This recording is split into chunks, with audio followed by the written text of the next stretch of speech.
Alors, est-ce que ça vous est déjà arrivé de bénéficier de conseils qui vous ont vraiment été salutaires? Par exemple, des conseils sur l'assurage en escalade avant de débuter votre première séance. Heureusement qu'on vous a dit de ne jamais lâcher la corde des deux mains et sous aucun prétexte. Car si votre partenaire venait à chuter sur la paroi au moment où la corde n'est pas tenue, il viendrait probablement s'écraser au sol, faute d'assurage. Vous voyez ce genre de conseils qui sauvent littéralement la vie.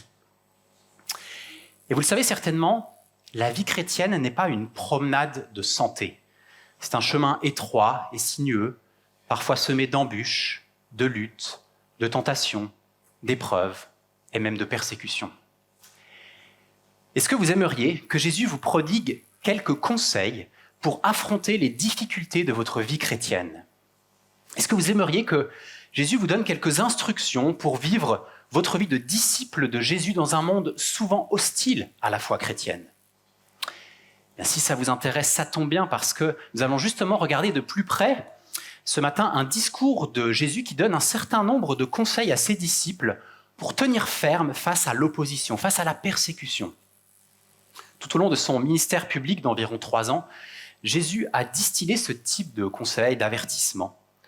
Le texte que nous allons lire est comme un concentré de plusieurs de ces conseils. Ils sont rapportés dans les autres évangiles, dans différents contextes de discours, mais dans notre passage, ils sont comme condensés les uns à la suite des autres, comme si Jésus faisait un résumé, une synthèse, un rappel de certaines instructions importantes. Dans ce discours, Jésus veut nous armer pour faire face à l'opposition de nos contemporains, pour faire face à l'adversité dans leur témoignage, pour faire face à la persécution dans ce monde. Et il va nous donner pour cela 4 conseils ou 4 encouragements qu'on pourrait résumer en disant qu'il nous encourage à tenir ferme dans la foi dans toutes les circonstances. Et ces 4 conseils, le premier c'est de fuir l'hypocrisie, le deuxième c'est de ne pas craindre les hommes, le troisième c'est de rester fidèle à Christ et le quatrième de s'appuyer sur le Saint-Esprit. Donc je vais lire sans plus attendre dans l'évangile de Luc au chapitre 12, les versets 1 à 12.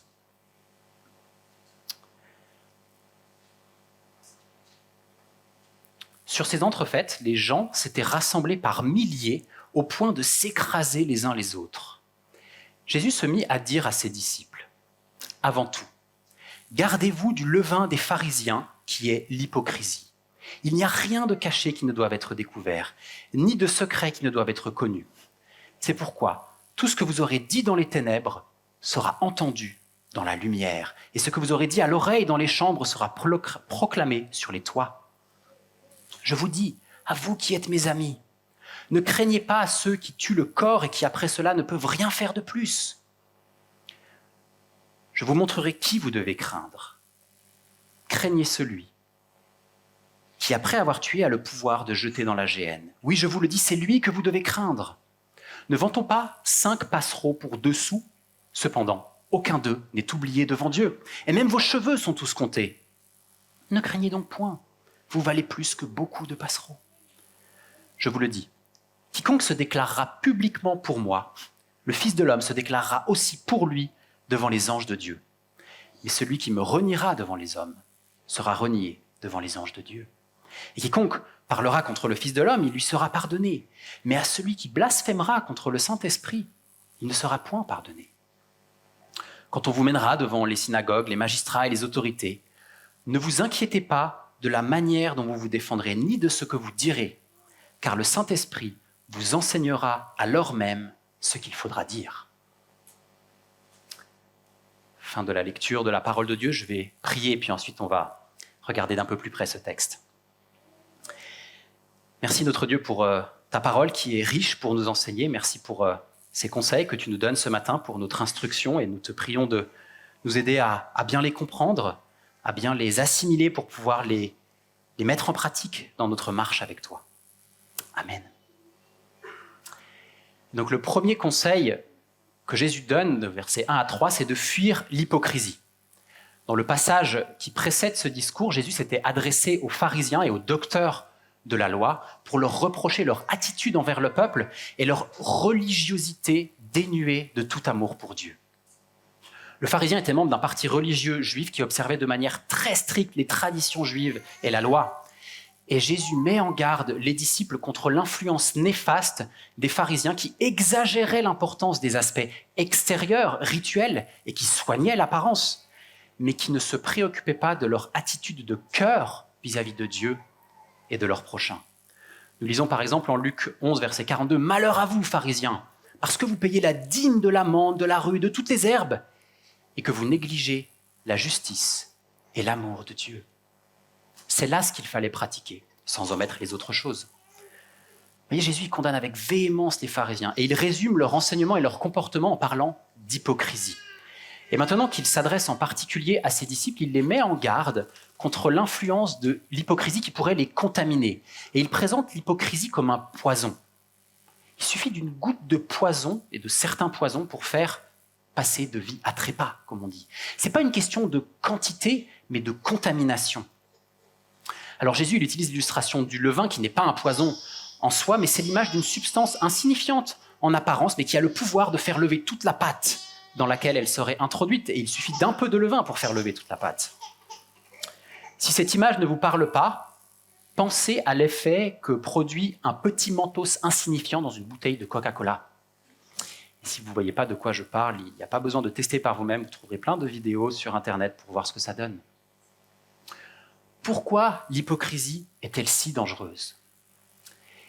Eh bien parce que Dieu s'intéresse à notre cœur. Une obéissance à ses commandements en apparence mais sans amour pour lui ne serait qu'un travestissement, un déguisement. Dieu n'est pas intéressé par quelqu'un qui l'honore des lèvres mais dont le cœur est éloigné de lui et qui n'a pas un saint respect pour lui. Après avoir donné la loi au peuple d'Israël, par l'intermédiaire de Moïse, il avait été très clair sur ce point. En Deutéronome 10, verset 12, nous lisons « Maintenant Israël, que demande de toi l'Éternel ton Dieu, si ce n'est que tu craignes l'Éternel ton Dieu, afin de marcher dans toutes ses voies, d'aimer et de servir l'Éternel ton Dieu de tout ton cœur, de toute ton âme. » L'hypocrite, étymologiquement, c'est celui qui porte un masque. Il affiche un comportement extérieur qui ne correspond pas à ses dispositions intérieures. Les pharisiens donnaient l'impression d'être des modèles de vertu, mais ils ne faisaient que porter un déguisement religieux. C'est pour cela que Jésus rappelle au verset 2 et 3 qu'il n'y a rien de caché qui ne doive être découvert, ni de secret qui ne doivent être connus. L'hypocrisie est inutile, en plus du fait que c'est un péché. Et c'est comme une bombe à retardement qui produit un effet dévastateur et destructeur dans la vie du chrétien et de son entourage. Une bombe qui explosera à la face de celui qui a cette attitude, et c'est vrai à deux niveaux. C'est premièrement vrai sur cette terre, car l'hypocrisie finira par se voir parce qu'on finit par reconnaître un arbre à son fruit. Et quand l'opposition et la persécution viendra, elle aura un effet révélateur sur la personne hypocrite qui sera facilement tentée de renier Christ. On verra ça au verset 9. Tout ça parce que son cœur n'est pas vraiment attaché à lui et à la vérité. Le verset 2 a aussi un niveau d'application au jour du jugement. À la fin des temps, Dieu jugera les actions et les pensées secrètes des hommes. Tout sera amené à la lumière, tout sera révélé. Parce que s'il est toujours possible de faire preuve de dissimulation sur cette terre, ce sera plus possible au ciel. Ecclésiaste 12, 14 nous dit « Car Dieu amènera toute œuvre en jugement au sujet de tout ce qui est caché, soit bien, soit mal. » Par cet avertissement des versets 1 à 3, Jésus invite les chrétiens à demeurer dans la vérité et dans l'authenticité. Jésus nous invite à être vrais, à ne pas porter de maquillage spirituel. Il nous invite à ne pas paraître autre chose que ce que nous sommes, à faire semblant ou à dissimuler ce que nous sommes. L'hypocrisie pour un chrétien, c'est vouloir paraître plus spirituel qu'il n'est. Comme Ananias et Saphira en Acte 5, qui n'étaient pas obligés de vendre leurs champs. Mais ils désiraient paraître un peu plus pieux qu'ils ne l'étaient vraiment. On peut dire que leur hypocrisie leur a explosé à la figure et aux yeux de tous. Jésus nous invite à sonder notre cœur et à voir s'il n'y a pas un peu de maquillage, de mascara, de belles prières auxquelles on ne croit pas vraiment, d'un fond de teint de vertu et de piété alors que l'on tolère des péchés dans notre vie, comme si la désobéissance à Dieu n'était pas si grave. D'un eyeliner, toujours dans le registre du maquillage, d'un eyeliner de connaissances bibliques et théologiques très pointues mais sans amour pour Dieu. Un rouge à lèvres de grande spiritualité sur les réseaux sociaux, mais une vie qui n'est pas en règle devant Dieu. Le verset 3 vient confirmer ce qui a été énoncé au verset 2, mais c'est aussi un encouragement à destination des disciples. Ce verset encourage les disciples à ne pas parler à voix basse et timidement de peur des pharisiens, mais à parler publiquement, à crier sur tous les toits de telle sorte que la bonne nouvelle de l'évangile soit connue de toute la terre. Et ça veut dire annoncer la vérité telle qu'elle est, de ne pas chercher à modifier, à travestir le message de l'évangile pour qu'il soit plus acceptable au motif qu'il est choquant et scandaleux pour nos contemporains. Oui, nous sommes pécheurs par nature. Oui, nous sommes coupables devant Dieu et nous aurons à comparaître devant lui à la fin des temps. C'est peut-être choquant, mais si c'est la vérité, nous devons la proclamer. Oui, nous avons besoin de quelqu'un de parfaitement saint qui paye à notre place le prix de nos fautes. C'est ce que Jésus a accompli en mourant à la croix. Et c'est une bonne nouvelle parce que notre dette est payée et que cette offre de salut n'est pas seulement destinée au peuple juif qui était l'auditoire premier, mais c'est une offre de salut pour toutes les nations. N'ayons pas honte de l'évangile.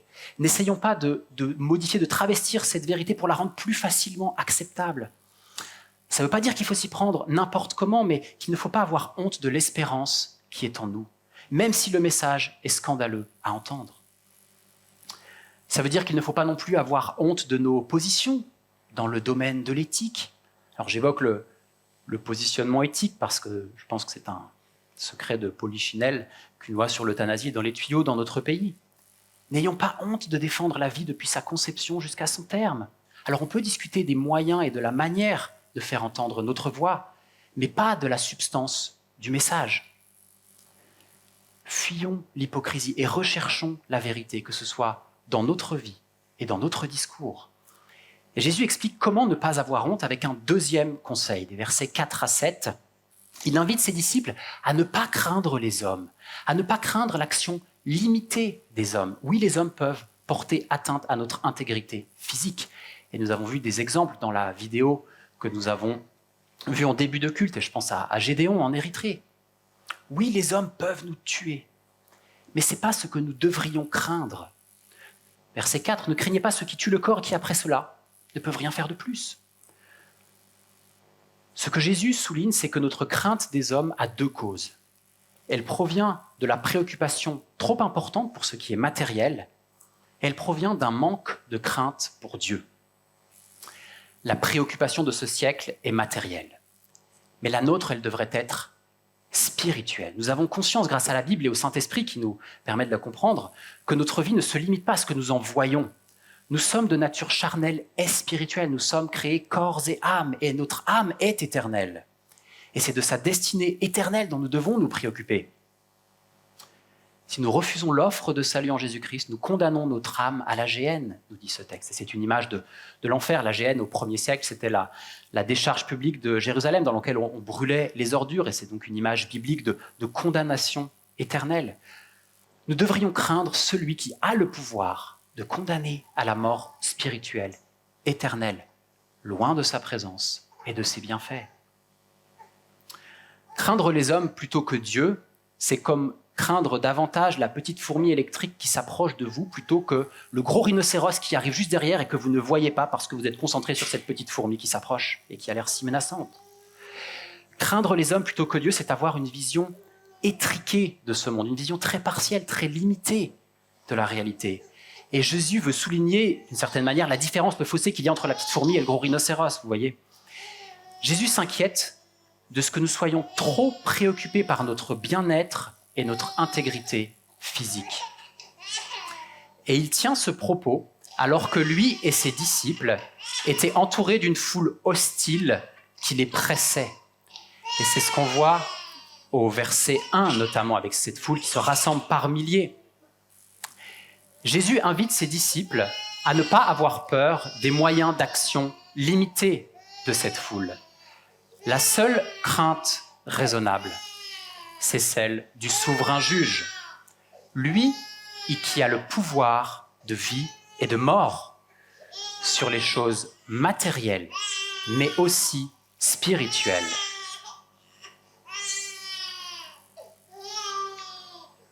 Nous ne craindrions plus les hommes si nous étions animés d'une vraie crainte de Dieu, c'est-à-dire une révérence, un profond respect pour lui, une reconnaissance de son autorité et de son pouvoir. Et la Bible nous dit en Proverbe 1, verset 7, la crainte de l'Éternel, c'est le commencement de la sagesse. Et pour encore appuyer ce point, Jésus souligne la providence de Dieu. Il souligne sa souveraineté sur toute la création. Jésus ne leur donne pas seulement une exhortation à ne pas craindre des hommes, point. Non, il leur fait connaître des arguments qui les encourageront à bannir la crainte. Le fait que Dieu prend soin de tout ce qu'il a créé, y compris des choses les moins importantes. 5 passereaux, c'est des petits oiseaux, valent 2 sous, c'est-à-dire l'équivalent d'1 heure de travail au SMIC de l'époque. Et pourtant, Dieu prend soin de chacun d'eux. À combien plus forte raison Dieu prendra-t-il soin de ses enfants, car la valeur d'un homme est toujours supérieure à celle d'un animal. Vous valez plus que beaucoup de passereaux, dit le verset 7. Alors en termes plus modernes, on peut dire que Dieu est spéciste, par opposition aux antispécistes, au moins dans le sens qu'il a placé l'homme au-dessus des autres animaux et que la valeur d'une vie humaine, même celle du pire des criminels, est supérieure à celle du plus mignon des petits chatons. Et s'il fallait choisir entre les deux, il faudrait toujours choisir la vie humaine. Et ça doit nous rassurer, parce que si Dieu prend soin des petits oiseaux et des petits chatons, nous pouvons avoir confiance qu'il prendra soin de l'homme qu'il a créé à son image et dans lequel il a placé une âme éternelle. Dans sa toute-puissance, Dieu connaît même le nombre de nos cheveux, ce qui montre sa connaissance et son pouvoir illimité. Voilà le deuxième conseil de Jésus. Ne pas craindre les hommes. Et face à la crainte des hommes, il n'y a qu'un seul remède, la confiance en Dieu. Le troisième conseil, au verset 8 à 10, c'est que Jésus encourage les disciples à rester fidèles à Christ parce que ça vaut le coup. Il invite à prendre clairement position pour lui en regardant la récompense qui nous attend, parce que la fidélité sera récompensée. Celui qui se déclarera publiquement pour Christ, qui est appelé ici le Fils de l'homme, Jésus se déclarera aussi pour lui devant les anges de Dieu, verset 8. Et il faut voir là une image du jugement dernier. Si nous plaçons notre foi en Christ et en ce qu'il a accompli à la croix, il sera notre avocat auprès du Père. Et vous pouvez encore décider aujourd'hui de vous repentir de vos fautes, de placer votre foi dans le sacrifice auquel Jésus a consenti en mourant à la croix. Et alors, il sera votre défenseur. Il pourra plaider en votre faveur au jugement dernier. Il pourra faire valoir ses mérites à la place des vôtres. C'est ça, confesser Christ comme Seigneur et Sauveur de votre vie. Mais ça ne se limite pas ensuite à venir à l'église le dimanche matin ou à la profession de foi publique dans l'assemblée. C'est une confession de tous les instants, de toute notre vie. Et ça suppose de ne pas avoir honte de notre identité chrétienne. Alors voilà quelques questions que je nous pose. Je m'inclus totalement dans ces questions. Est-ce qu'on essaye de dissimuler notre foi parfois? Est-ce que l'on cache notre foi, nos convictions pour ne pas paraître ringard ou pour passer inaperçu? Est-ce qu'on essaye de vivre en chrétien de manière incognito dans notre monde séculier? Est-ce qu'on a peur de lire la Bible dans un lieu public? Est-ce qu'on craint de prier avant le repas au restaurant? Est-ce qu'on a peur d'inviter quelqu'un de non-croyant à une DAB, une discussion autour de la Bible, dont je faisais l'annonce tout à l'heure? Est-ce qu'on est trop attaché à sa propre réputation ou à son image pour prendre des risques? Est-ce que nous serions aussi nombreux ce matin si nous avions risqué notre vie en venant se rassembler? Est-ce que nous serions aussi nombreux ce matin si une foule hostile et menaçante s'était rassemblée devant le théâtre et que nous aurions atteint l'entrée de la salle sous les quolibets et les vexations? Est-ce que nous aurions pris le risque de nous rassembler si cela était interdit par la loi de notre pays? Là, je viens de décrire la réalité de millions de nos frères et sœurs dans la foi, dans ce monde, en Iran, en Corée du Nord, en Afghanistan, en Érythrée et dans bien d'autres pays. Alors, à titre de mise en garde, Jésus nous invite à considérer ce que produit l'infidélité. Verset 9, « Celui qui me reniera devant les hommes sera renié devant les anges de Dieu. » C'est un avertissement car la persécution a un effet révélateur sur la foi. Elle révèle la vraie foi. Et le risque est réel de renier Christ par crainte des hommes. Pour certains de nos frères et sœurs, la question du reniement se pose de manière très directe. Alors, Portes Ouvertes proposait, en plus du témoignage des vidéos, le témoignage de Manga, au nord-est du Nigeria. Il a été agressé par Boko Haram et son père a été tué. Alors j'ai hésité, mais j'ai choisi de vous faire grâce du récit qu'il fait de la décapitation de son père qui a eu lieu sous ses yeux. Manga et son frère ont survécu car leurs agresseurs ont cru qu'ils étaient eux aussi blessés à mort. Voilà ce qu'il rajoute, je cite. « Nous avons vécu ce drame parce que nous sommes chrétiens. Ils essaient de nous avoir à l'usure, de nous tuer et de s'emparer de nos biens. Ils nous ont demandé de renier notre foi, de nous tourner vers l'islam. Notre père a refusé.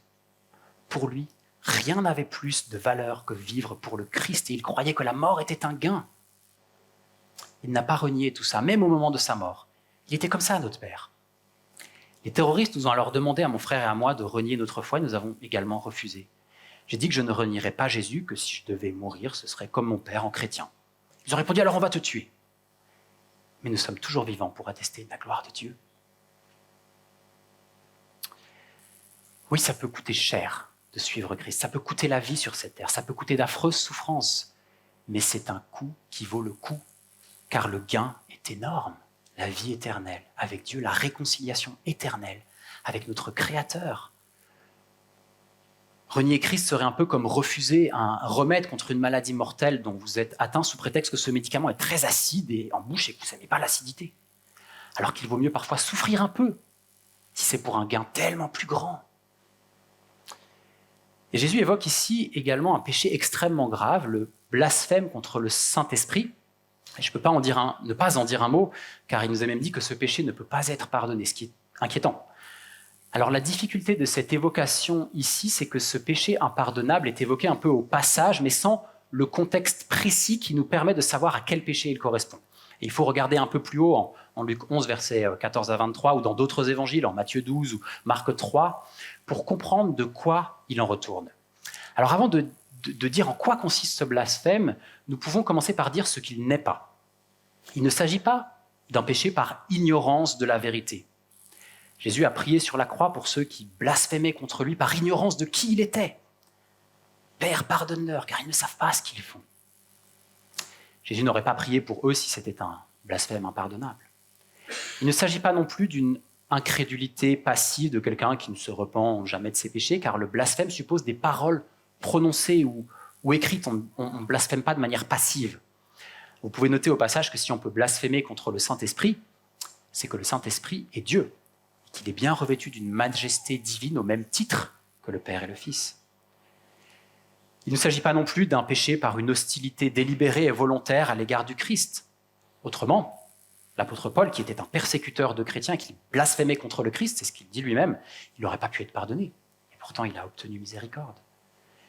Il ne s'agit pas non plus d'un reniement passager d'un chrétien dans un moment de faiblesse. L'apôtre Pierre a renié Christ à 3 reprises. Mais il s'est repenti et il a été rétabli. Dans les évangiles, Jésus met en garde des pharisiens contre ce péché dans le contexte où ils attribuent de manière explicite les œuvres qu'il accomplit, notamment le fait de chasser des démons. Ils attribuent ces œuvres à Satan, en disant notamment que Jésus chasse les démons au nom de Belzébul. Il s'agit d'un blasphème contre le Saint-Esprit dans la mesure où Jésus opérait tous ses miracles par la puissance du Saint-Esprit. Les pharisiens ne pouvaient pas nier la réalité de ce que le Saint-Esprit avait accompli par son intermédiaire. Ils s'opposaient ouvertement et délibérément à Christ alors qu'ils ne pouvaient pas nier la nature divine de son pouvoir. Les pharisiens voyaient que le fruit était bon, mais ils déclaraient que l'arbre était mauvais. Le théologien Berkhoff résume très bien les choses en disant « Ce péché consiste non à douter de la vérité ni à la nier, mais à s'y opposer tout en étant convaincu dans son cœur qu'il s'agit de la vérité. » Ça correspond à piétiner Jésus en toute connaissance de cause et de conséquences. Et cette compréhension du péché impardonnable convient aussi au passage de Hébreux 6, versets 4 à 6, qui évoque aussi un pardon impossible pour les personnes qui ont eu un accès de diverses manières à la vérité, qui ont été éclairées, qui ont goûté au don du ciel, qui ont participé d'une certaine manière à l'œuvre du Saint-Esprit, qui ont expérimenté sa puissance et combien la parole de Dieu est bienfaisante. Et pourtant, ils se détournent volontairement de Christ et le déshonorent publiquement. C'est ce qu'on appelle l'apostasie, le fait de se détourner délibérément et sans remords de Christ. Et ça s'intègre bien aussi dans ce péché impardonnable. Alors on peut illustrer ce péché en reprenant l'image du remède et de la maladie mortelle. Imaginez que vous êtes atteint d'une maladie qui vous expose à une mort certaine, mais heureusement, vous avez le privilège d'être soigné dans le meilleur hôpital du pays par le spécialiste mondial de cette pathologie qui a justement mis au point le traitement parfaitement adapté qui vous guérirait à coup sûr. C'est un traitement très rare, très cher, très efficace. Et vous le savez parce que vous avez lu toutes les publications scientifiques sur cette maladie, mais même tous les essais cliniques sur ce traitement. Mais finalement, vous préférez refuser le traitement et partir de l'hôpital en signant une décharge et vous finissez même par calomnier l'hôpital et ce médecin. La situation de ce malade qui rejette le seul traitement qui peut le guérir et qui en a parfaitement conscience, c'est un peu la situation de quelqu'un qui blasphème contre le Saint-Esprit, c'est-à-dire quelqu'un qui refuse explicitement l'œuvre du Saint-Esprit et qui dit « non merci ». Alors je précise que cette illustration était sous le copyright Alexandre Saran et qu'il pourra venir à la fin du culte récupérer la rémunération de ses droits d'auteur. L'évocation du reniement et du blasphème contre le Saint-Esprit sont à prendre comme des avertissements. Surtout pour nous qui avons été éclairés par le Saint-Esprit sur la personne et l'œuvre de Jésus-Christ. Mais rassurez-vous, rien que le fait de craindre d'avoir commis ce péché témoigne du fait que nous ne l'avons pas commis et nous pouvons avoir confiance que dans sa grâce persévérante, Dieu ne permettra pas que l'un de ses élus commette un tel péché. Parce que Jésus ne nous laisse pas sans ressources dans ce monde. Et c'est ce qui nous fait passer au quatrième conseil. Versets 11 à 12, s'appuyer sur le Saint-Esprit. Jésus n'a jamais dissimulé le coût à payer pour le suivre et être son disciple. Avec Jésus, il n'y a pas, comme souvent dans les contrats, seules des notes de bas de page illisibles pour nous éveiller sur les risques potentiels du contrat. Non, Jésus a toujours été explicite. Je cite Luc 9, 23, « Si quelqu'un veut venir après moi, qu'il renonce à lui-même, qu'il se charge de sa croix et qu'il me suive. » Jean 15, 20, « Le serviteur n'est pas plus grand que son maître. S'ils m'ont persécuté, ils vous persécuteront. » Luc 21, 12 à 13, « On mettra la main sur vous et l'on vous persécutera, on vous livrera aux synagogues, on vous jettera en prison, on vous mènera devant des rois et devant les gouverneurs à cause de mon nom. Cela vous arrivera pour que vous serviez de témoignage. » Le risque est réel, mais la promesse de l'assistance du Saint-Esprit dans la défense de la foi est elle aussi bien réelle. Et elle s'est accomplie dès le chapitre 4 des Actes des Apôtres, quand Pierre et Jean se sont retrouvés à comparaître devant les plus hautes autorités religieuses de leur temps. Et rempli du Saint-Esprit, Pierre y a tenu un discours très éloquent. Tout comme Paul devant le tribun et la foule en Acte 22 ou devant Agrippa en Acte 26. Les versets 11 et 12 ont pour but de réconforter les victimes de la persécution et les assurer de l'assistance du Saint-Esprit. Quand Jésus dit « Ne vous inquiétez pas de la manière dont vous défendrez, ni de ce que vous direz. » Alors Jésus n'est pas en train de dire que les enseignants dans l'Église ne devraient pas préparer leur prédication, de jamais faire quelque étude que ce soit pour accomplir leur ministère d'enseignement. Ce n'est pas une invitation à la paresse, mais plutôt à la confiance en Dieu, en contexte de persécution. Dieu ne nous laissera pas sans secours. C'est pour ça qu'il nous a envoyé le Saint-Esprit, le consolateur qui nous conduira dans toute la vérité. Compter sur ses propres forces dans des circonstances de persécution, c'est comme vouloir nager en haute mer après un chavirage à 1000 km d'une côte, vouloir nager alors qu'il y a un canot pneumatique motorisé qui pourrait nous ramener au rivage. Nous pouvons nous appuyer de toutes nos forces sur l'assistance bienveillante et consolatrice du Saint-Esprit. Alors nous n'aurons pas tous à vivre les persécutions que nous avons citées aujourd'hui, ni les autres souffrances vécues par de nombreux chrétiens dans le monde. Mais Jésus nous donne à tous l'assurance que nous aurons toujours le Saint-Esprit à nos côtés et même en nous pour nous assister, pour nous relever, pour nous enseigner et pour nous maintenir dans la vérité. Et c'est déjà le cas aujourd'hui. J'ai lu quelques versets en Luc 21, je poursuis. Jésus dit « Vous serez haïs de tous à cause de mon nom, mais il ne se perdra pas un cheveu de votre tête. Par votre persévérance, vous sauverez vos âmes. » C'est tout l'objet des conseils que Jésus donne ici à ses disciples. Il les encourage, il nous encourage à tenir ferme dans la foi jusqu'au bout, car nous obtiendrons le salut de notre âme pour prix de notre foi. Et j'espère que ces conseils de Jésus nous seront profitables pour tenir ferme dans la foi dans toutes les circonstances de nos vies respectives. Il n'y a pas besoin de vivre en Iran pour bénéficier de ces conseils. Ce sont des conseils de sagesse dans la marche chrétienne qui sont utiles à tous les chrétiens dans toutes les circonstances. Alors je les rappelle, les 4, fuir l'hypocrisie, ne pas craindre les hommes, rester fidèle à Christ et s'appuyer sur le Saint-Esprit. Je vais prier.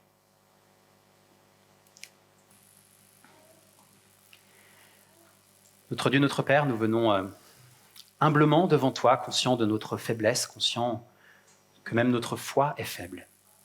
Alors nous te prions de l'affermir, nous te prions de nous aider à débusquer l'hypocrisie dans notre attitude, dans notre piété. Nous te prions de nous aider à ne pas craindre les hommes et à ne craindre que celui qui est l'auteur de la vie, celui qui est l'auteur de notre foi et de notre salut. Aide-nous à avoir une vraie crainte de toi, un amour tellement profond pour toi et pour la vérité qu'aucune barrière ne soit trop grande pour notre témoignage et pour proclamer haut et fort la bonne nouvelle de Jésus Sauveur et Seigneur. Donne-nous de persévérer, quelles que soient les embûches, et préserve-nous de toute chute.